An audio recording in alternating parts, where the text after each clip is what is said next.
अस्सलाम वालेकुम everyone, welcome back to Green Tech Solar Pakistan. Fawad थोड़ा सा डिस्क्राइब करेंगे इंडस्ट्री में जब सोलर की इंस्टॉलेशन होती है, स्पेशली ऑन ग्रिड इन्वर्टर्स की, तो उसकी जो ऐप है उसको किस तरह इंटरप्रेट करना है, पता कैसे चलेगा कितने यूनिट हमारे बन रहे हैं, कितने हम ग्रिड से ले रहे हैं, मर्ज कैसे कर रहा है, वो एनर्जी मिक्स जो हमारी इंडस्ट्री को मिल रहा है वो हो क्या रहा है। अच्छा देखें, अगर आपने एक ऑन ग्रिड सिस्टम लगाया हुआ है जिसका मेन फोकस है आपको पावर प्रोवाइड करना और उसका कम मकसद है कि वो ग्रिड को सेल करे, और फ़र्ज़ करें आपका 3000 यूनिट का 3500 यूनिट का डेली का बिल है और उसमें से आपने 250 किलोवाट तक का सिस्टम लगवाया है और वो ज़ीरो एक्सपोर्ट की बेसिस पर चल रहा है। तो अगर हम ऐसे सिस्टम को डिफ़ाइन करें तो उसमें आप देख सकते हैं, आपकी स्क्रीन पे भी शो हो रहा होगा, और अगर हम वैसे भी फुटेज में दिखाएं आपको तो ये देखें आप, एक रफली एक सिस्टम है, इसमें 3.07 मेगावाट आवर की कंजम्पशन अभी हो चुकी है। अच्छा, सिस्टम में 2-3 बातें होती हैं अगर आप इसको सही से सिस्टम की इंटीग्रेशन करें ज़ीरो एक्सपोर्ट डिवाइसेस के साथ, एनर्जी मीटर्स के साथ, तो फिर आप ये बात मॉनिटर भी कर सकते हैं कि आपकी कंजम्पशन कितनी हो रही है ग्रिड के थ्रू और आपकी कितनी कंजम्पशन हो रही है सोलर सिस्टम के थ्रू, और आपका रियल टाइम में लोड कितना चल रहा है। अदरवाइज ऑन ग्रिड सिस्टम जो होते हैं वो फिर नहीं बता पाते हैं, उनको पता ही नहीं लगता। विदाउट एनर्जी मीटर से उनको बिल्कुल पता नहीं लगता कि फिर आपने ग्रिड से कितना लिया या सोलर से कितना लिया। ठीक है, उसको बस यही पता लगता है कि उसने पीवी के थ्रू प्रोडक्शन कितनी करी, सोलर पैनल्स के थ्रू प्रोडक्शन कितनी करी और वो एनर्जी गई किधर। ठीक है, अब अगर इस सिस्टम की बात करें तो इस सिस्टम में देखिए आपको दिख भी रहा है कि एनर्जी मैनेजमेंट के सेक्शन के अंदर आपको दिख रहा है कि 23 तारीख कल की तारीख है ये, 23 तारीख को कितनी प्रोडक्शन हुई टोटल।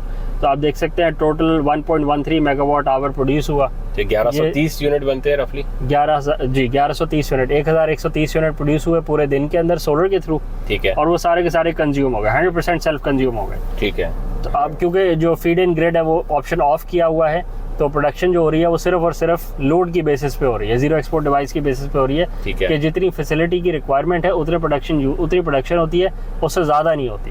ठीक है। अच्छा, सेकंड उस पर आ जाए, जो नीचे येलो वाला चार्ट है, येलो वाला जो सर्कल है, तो उसमें कंजम्पशन अगर आप देखेंगे तो अब क्योंकि zero export device energy metres के थ्रू मैनेज हो रहा है, मॉनिटर हो रहा है कि कितनी प्रोडक्शन कितनी जो डिमांड है वो सोलर के थ्रू सेटिस्फाई हो रही है और कितनी डिमांड की इलेक्ट्रिक के थ्रू हो रही है। तो यहाँ पे फिर दिख रहा है कि सेल्फ सफिशिएंसी कितनी है आपकी। ठीक है, अब ये सेल्फ सफिशिएंसी बात हो रही है आपकी फैसिलिटी के ऊपर। ठीक है, कि आपकी फैसिलिटी में जो टोटल रिक्वायरमेंट है इलेक्ट्रिसिटी की, उसमें से कितने % आपका सोलर के थ्रू आ रहा है और कितने % आपका ग्रिड के थ्रू आ रहा है। ठीक है, तो ये आप देख सकते हैं कि सेल्फ सफिशिएंटी रफली जो है वो 36.82-37% पे चल रही है। अच्छा, हम एक रफली बताते हैं ना कि 8 घंटे के 3 पे डिवाइड कर लें आप 24 घंटे को, 8 घंटे ही सोलर चल रहा है तो 33% रफली जो है हम आपकी सोलर बचत करते हैं। रूल ऑफ थंब यही होता है कि दिन में 3 स्लॉट्स है, सनलाइट 8 घंटे मिलेगी, 16 घंटे सनलाइट नहीं मिलेगी।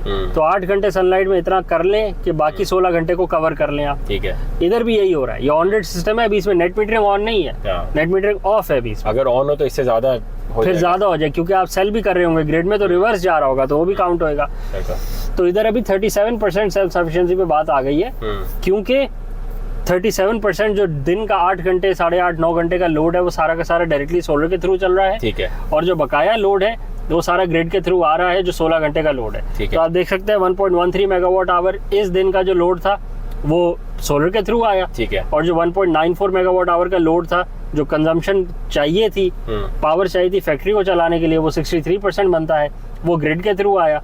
तो इस तरह ये जो दिन था, इस दिन में 1/3 बचत कर ली, 33% बचत कर ली। से ज्यादा ही, अब आप इससे बिल्कुल, अब आप इससे अंदाजा लगा लें, अगर पहले बिल 1 लाख रुपए का आ रहा था तो 33,000 रुपए का बिल उड़ गया। अगर पहले बिल 10 लाख रुपए का आ रहा था तो उसमें से उसी हिसाब से आप 3,33,000 रुपए उड़ा लें। अच्छा, अभी ये सिस्टम अपने 100% एफिशिएंसी पे नहीं चल रहा जी, बिल्कुल। जिसका मतलब ये है कि अभी ये अगर 160 किलोवाट का लोड होता है तो ये भी 160 किलोवाट ही बना रहा होता है, जबकि इसकी कैपेसिटी है ये 220 किलोवाट बना सकता है। तो 220 किलोवाट या तो आप अपना लोड बढ़ा के पूरा कर लें और इससे ज़्यादा यूनिट इससे बनवा लें, या फिर आप अपने इसको फीड इन के लिए ऑन कर दें ताकि ये केलेटर को बेचना शुरू कर दे और वहाँ पे ये 1500 यूनिट, तो रफली अगर ये अभी 1130 यूनिट बना रहे हैं तो 1500 यूनिट तक इजीली जा सकता है, जो मैक्स आउट कर सकते हैं अपने यूनिट्स की प्रोडक्शन को, जिससे इसकी बचत या और ये जो हमारी 37% की अभी आई है कंजम्पशन, ये इससे ज़्यादा बढ़ जाएगी कि इससे ज़्यादा इसने प्रोड्यूस। बिल्कुल ऐसी है, क्योंकि यहाँ पे अभी ज़ीरो एक्सपोर्ट पे चल रहा है, तो फिर ऑफ कोर्स वो दबा हुआ है, तो कर्टेल्ड है, थ्रेशोल्ड रोका हुआ है। तो सिस्टम अभी लिमिटेड मोड में चल रहा है। अनलिमिटेड मोड में चलाएंगे तो अनलिमिटेड मोड में ऑफ कोर्स बेनिफिट्स उसके बहुत ज्यादा है। ये एक सिंपल सी कैलकुलेशन है। अगर हमारा बिल 56 लाख रुपीस का, तकरीबन 5.5 मिलियन का बिल आ रहा था और 37% भी अभी से हमने बचत कर ली है, तो कैलकुलेट कर ले हमारी कितनी बचत हो गई। और यही को अगर हम पीक पे चलाएंगे इसी सिस्टम को, तो रफली मेरा ख्याल है कि 40-45% तक तो हम चले ही जाएंगे। इसको 1500 यूनिट पे अगर हम लेके जाते हैं तो 1500 यूनिट का मतलब ये है कि 3000 यूनिट का हमारा बिल था, तो 1500 तो हमने बना लिए, तो मतलब हमने 50% बिल इसका अपना ख़त्म कर लिया। जो कि किसी भी इंडस्ट्री के लिए इससे अच्छी विन विन सिचुएशन क्या हो सकती है कि उसको हर महीने अगर उसका 56 का बिल आ रहा था तो उसको अब सिर्फ 23-24 लाख रुपए का बिल देना है, और बकाया उसने हर महीने कुछ ना करके अपना बिल खत्म कर लिया। बिल्कुल ऐसी है, बिल्कुल ऐसी है। बचत बहुत है, करने वाले बने, करेंगे ही तो इंडस्ट्रीज सर्वाइव करेंगी। आपकी रेजिडेंशियल जो आपकी कंजम्पशन है वो किसी अफोर्डेबल ब्रैकेट में आएगी। नहीं करेंगे, यही सिचुएशन है। रेजिडेंस पे लगाएं, कमर्शियल एंटिटी पे लगाएं, या फिर आप उस पे लगाएं, अपनी इंडस्ट्री पे लगाएं। अभी हमने वो सिस्टम दिखाया है जिसमें नेट मीटरिंग नहीं हो रही, तो अभी आप ये बोल ही नहीं सकते कि नेट मीटरिंग के रेट गिर गए हैं तो नेट मीटरिंग का प्रॉफिट खत्म हो गया है, नेट मीटरिंग मुल्क में बंद हो रही है। नेट मीटरिंग अभी बात ही नहीं हुई, छोड़ देना। अभी तो नेट मीटरिंग की बात ही नहीं करी। अगर नेट मीटरिंग पाकिस्तान में 0 रुपीज पे भी आ जाती है तो ये बचत मौजूद रहती है। नेट मीटरिंग का रेट अभी जो है अभी तो वही है, बिल्कुल 0 पे भी आ जाएगी तो ये बेनिफिट रहेगा, माइनस पे भी चली जाएगी तो ये बेनिफिट रहेगा, क्योंकि इस सिस्टम में तो नेट मीटरिंग कर ही नहीं है आपने। बचत कर रहा है, होएगा भी क्या, तो दिख रहा है ना तो करता हुआ बचत। यही तो हम दिखाना चाह रहे हैं लोगों को कि जो सिस्टम लगाया वो ऐसे ही नहीं है कि वो कुछ नहीं करता। वो लगाने के बाद बचत उसने शुरू कर दी है। 5 दिन हो गए सिस्टम को इंस्टॉल हुए और उसने रफली 5.88 मेगावाट आवर मतलब 5880 यूनिट बना चुका है पिछले 5 दिनों में। और इसमें कंज्यूमर ने कुछ भी नहीं किया। सुबह सूरज निकला, सिस्टम ने प्रोडक्शन करी अल्हम्दुलिल्लाह, उसके लोड को कम कर दिया, ग्रिड के थ्रू जो कंजम्पशन उसको चाहिए थी वो कम हो गई, और वो दिन गुजर गया। फिर अगला दिन निकला, वही कहानी हुई, फिर अगला दिन निकला, वही कहानी हुई। इन 5-6 दिनों में कंज्यूमर ने सिर्फ सुकून किया और अपने कामों पे फोकस किया, और अपनी मशीन ऐड करने के लिए वर्क किया, अपनी और कॉस्ट कम करने के लिए वर्क किया, अपने रॉ मटेरियल्स पे फोकस किया, नई सेल्स ढूंढने पे वर्क किया। तो भाई यही बात है। और कोई ऑन ऑफ नहीं किया, कोई ये नहीं कि सुबह हो गई ऑन कर दूं, रात सेल्फ मार रहे हैं, अरे बैटरी डाउन हो गई, जाओ डीजल खरीद के लाओ, एनर्जी खत्म हो गई मेरी, जिस एनर्जी के थ्रू बिजली बनानी थी वही खत्म। ऐसा नहीं हुआ, सूरज नहीं निकल रहा, आज तो रात ही रात हो गई 24 घंटे के लिए। ऐसा तो नहीं, कुछ नहीं हुआ ना।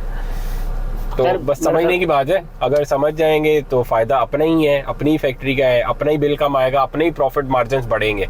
और प्रॉफिट मार्जिन सिर्फ सॉरी आपकी फैक्ट्री के नहीं बढ़ते, जब आप कोई भी मिल की बात कर रहे हैं तो और आप एक्सपोर्ट कर रहे हैं, तो अगर आपके प्रॉफिट मार्जिन बढ़ते हैं तो आपका कंपटीशन इजी हो जाता है आपके साथ वाले ममालिक के साथ, और आपका प्रोडक्ट ज़्यादा जल्दी और आसानी से बिक सकता है। और फिर उसी के अगेंस्ट पे तो डॉलर्स आते हैं पाकिस्तान को। और ये जो सारी एक साइकिल में हम फंसे हुए हैं, ये सिर्फ इतना सा मसला है। अगर हम छोटे छोटे अपने डिसीजंस लेना शुरू कर दें और देखना शुरू कर दें कि हमारी प्रॉफिटेबिलिटी कैसे बढ़ सकती है, तो उसके जो आफ्टर इफेक्ट्स है वो बहुत दूर तक जाते हैं। ऐसा वीडियो को रैप अप करते हैं आज के लिए। चैनल को लाइक करें, सब्सक्राइब करें, ज़्यादा से शेयर करें, कमेंट्स में बताएं कि आपने अगर कोई सिस्टम लगवाया हो और आप उससे बेनिफिट उठा सके हो तो मेंशन करें, अगर आप नहीं उठा सके तो भी मेंशन करें, और अपने स्क्रीनशॉट शेयर करें कि आप लोग कितने यूनिट्स बन रहे हैं, जिन जिन के सोलर पैनल्स लगे हुए हैं, जिनकी इंस्टॉलेशन हुई हुई है, आप लोग उसको मॉनिटर कर रहे हैं कि नहीं कर रहे हैं, या बस एक दफ़ा इंस्टॉल करवाया और छोड़ दिया कि भाई वो खुद ही कुछ ना कुछ करता ही होगा, हमें तो देखने की ज़रूरत नहीं है। और फिर साल बाद बोलें कि सिस्टम मेरा फ़ायदा नहीं कर रहा, मेरा बिल अब 0 नहीं आ रहा, मेरा बिल बहुत बढ़ गया है,